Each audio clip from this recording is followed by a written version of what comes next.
Abielu on üks tore asi ja kindlasti kes iganes on otsustanud abielu sõlmida.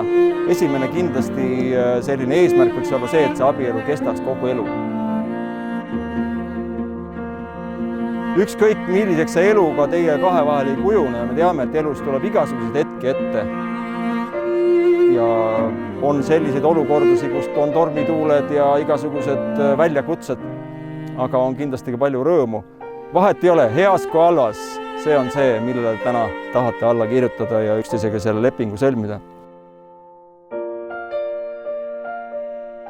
Kui sina oled kindel, et Andre armastab sind ja Andre, sina oled kindel, et Rita armastab sind, siis tegelikult te võite täiesti rahulikuks jääda näiteks ka sellistes olukordades, kus mõnikord võib katus sõita ja ta tuleb sinu juurde ja ütleb, et ma ei armasta sind enam ja ma lähen sinu juurest nüüd minema, siis sa võid täiesti rahulikuks jääda, sest see, mis me täna siin rääkisime ja see, mida sa tead tema kohta, sa võid talle vaadata otsa ja naeratada ja öelda, et kallis, see ei ole võimalik.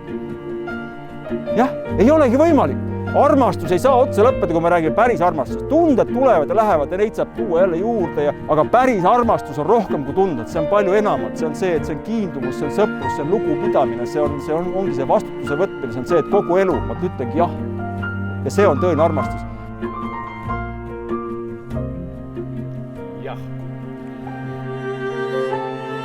Jah.